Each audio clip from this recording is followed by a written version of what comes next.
Here we are in the fishing department.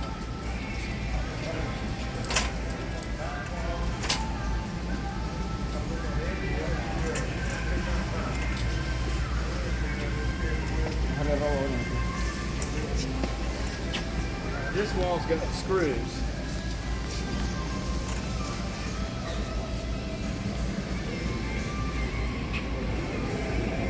Here's some of the stink bait that you may have heard about.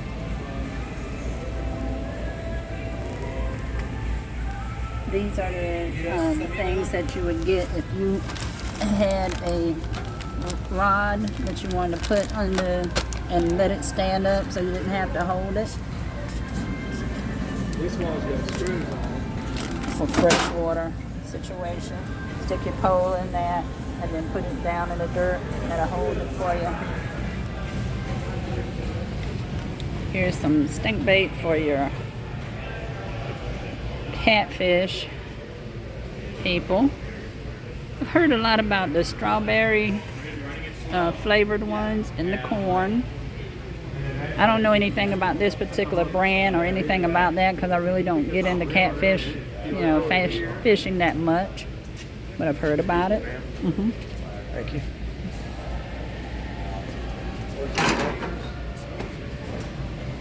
Different kinds of chicken livers is a common thing. But you can pick and choose on that stuff. Kind of decide what works for you, what's interesting. When you're dealing with catfish, you're dealing with some big mouth fish. So you're going to need a bigger hook. You got all kinds to choose from, all kinds of brands and styles.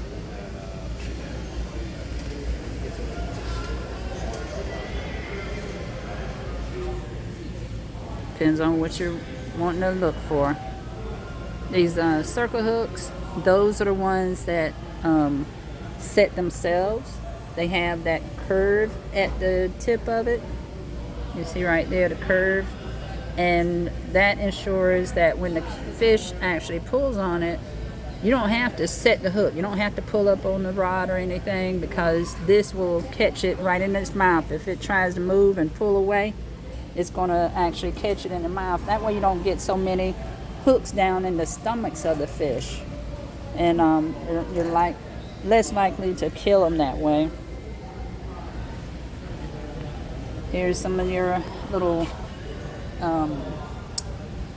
bells and things, signalers, something to signal when you get a fish on there. If you have a fish, in a pole rod holder, and you're not holding it, sometimes you might need that to kind of jingle when the fish is on and let you know, go check that pole. I have used some of this stuff here. I can't 100% say, anything about it. I have used it. I have, in a recent situation, had some luck, I think, with putting that scent on there. I was using squid as well, and I just kind of smeared this on. It did seem like in that situation that was on one of the charter boats that it had a little more success. But again, that's something, you don't have to spend the money on that. As you gather up stuff over the years, that might be something you want to look into. Here are the selection of knives, some of the knives that they have. Now, you don't have to buy one of these.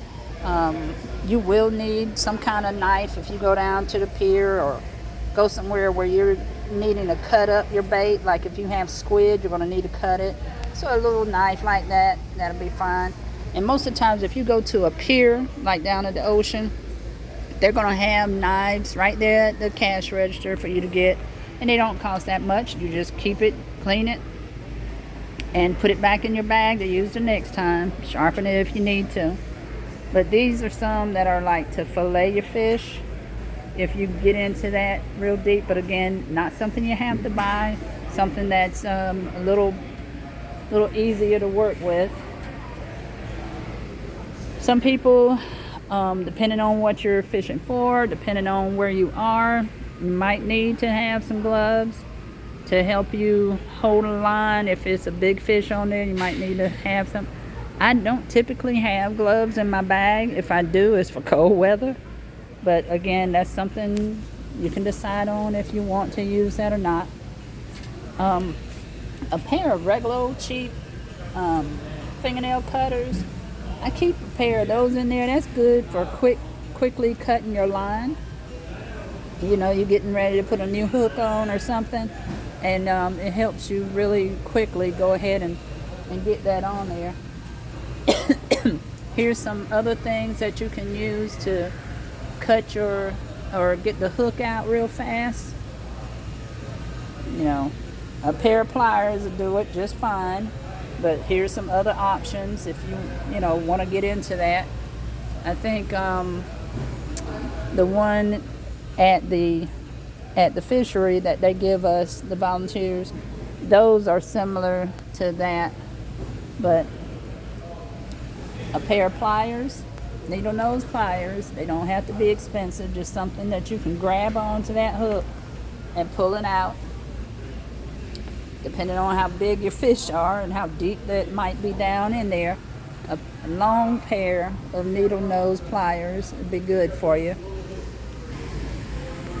These are skirts that you can put on your lures, and it helps draw the attention of the fish to your lure.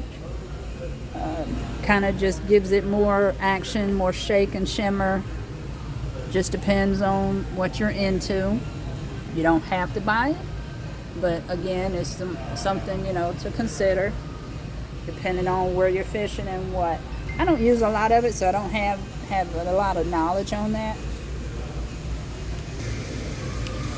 Here's some of the reels. They giant variety of prices that you can choose from. These are the open face ones here for like your spinning rods.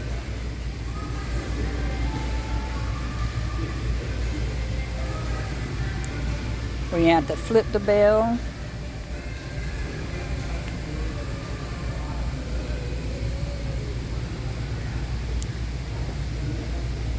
These are the closed face ones here.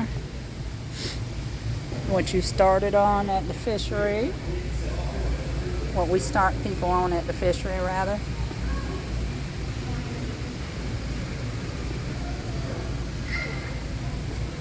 Here's some smaller ones for like your panfish size fish.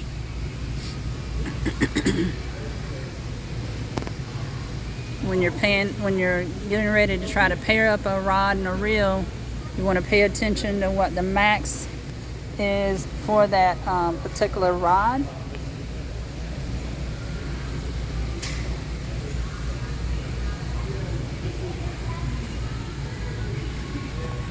Here's some rods similar to what you may have seen or built. See how your bottom one there is larger than the other ones? That's how you know it's it's supposed to have a spinning reel on it. That gives it more room to go round and around as that reel spins, as opposed to something like this. You see all of them are pretty much the same size on the rod all the way down almost, starting really tiny. So that one, a closed face reel would be better on that. So knowing what kind of rod you have, and it tells you on the rods, it'll tell you about it, the size line that you should try to put on there. And you don't want to really go over that, because you don't want to end up fishing for something that pole can't handle. If that pole is not meant to be out there fighting a big old catfish, don't put it out there. You break your pole.